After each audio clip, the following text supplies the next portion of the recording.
Hi guys! Ngayong araw nga ay napagdesisyon na namin pumunta ng Rojas. Kahapon nga sana, kaya lang merong pinuntahan tong si Kyle at saka si Rinzo. Ang batang ubod ng ligalig nung nakasakay ng sasakyan, hipos man din. E-flex ko nga lang din tong aking kapatid kasi minsan nga lang rin itong makita sa aking vlog. Ang kamukhaan ni Esther na parehas silang maldita at charis. Pagdating nga namin bandang Santa Brigida, ayan, umulan ng malakas kaya sumilong muna kami dito sa gym nila. Tingnan nyo naman ay kabaskog-baskogid talaga ang ulan ba. At nung tumila na nga ang ulan, umalis na rin kami kaagad-agad at ang bilis nga ng aming biyahe, nandito na kami kaagad sa Rojas. O diba, tunay na real quick. Pagdating nga namin dito, sabi ko doon muna kami pupunta kay Portalisa dahil nga ako ay magpapagawa ng antipara. Dahil nga malimit na naman sumakit ang aking ulo at malimit din akong mahilo kaya kailangan ko na rin siguro talagang magpasalamin na ulit.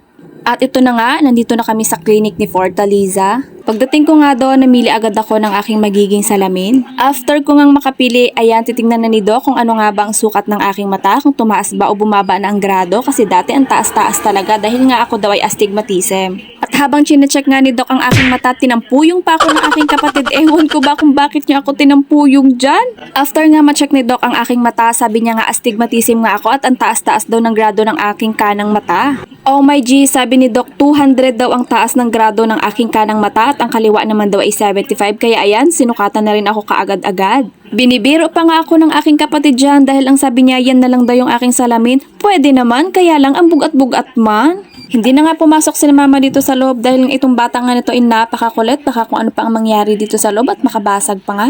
At habang sinusukatan nga ako ni Doc, pinapalakad niya muna ako, pinapatingin sa baba, pinapatingin sa taas kung hindi nga daw ako nahihilo o hindi nga daw ako nalulula.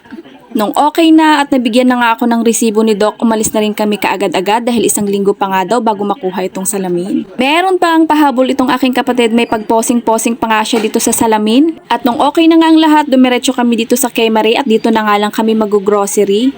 Isang bata na naman ang tuwang-tuwa at nabudol na naman nga ang tita. Pagkatapos niya nga kumuha ng stick o yung calchis naman na biskwit ang kanyang kinuha at gusto pa nga 2 balot ang ilagay sa cart. Pili na ikaw, tinapay mo. Gusto mo yan? Sige, pili. Sige, pili ka. Kuha na ikaw ng tinapay mo, dali. Ay, yan ang gusto mo? O, lagay mo na dun. Lagay mo na dun, no? Dito na,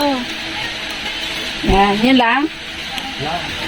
Ang batang mukhang Skyflex, alam nyo ba na favorite ni Harem ang Skyflex kasi mula nung baby siya, yan lang yung lagi niyang kinakain at ayaw niya nga yung may mga palaman na biscuits. Pagkatapos nga naming mag-grocery at nabayadan na, sabi ko nga dadaan kami ng palengke dahil meron akong bibilhin doon. At dahil nga nandito na rin kami sa palengke, bumili na rin ako ng pang-ulam. At ito ang isda na kanuping ang aking napili dahil nga favorite ito ng aking mama at special nga daw itong isda na to para sa kanya. Pagkatapos ko nga mabayaran, umalis na rin kami kaagad at pauwi na nga kami. At habang nagbabiyahe nga kami pauwi, nakita ko tong mga estudyante at bigla ko nga na-miss maging estudyante. Wala lang, share ko lang and that's it for today's vlog. Thank you for watching. Bye-bye!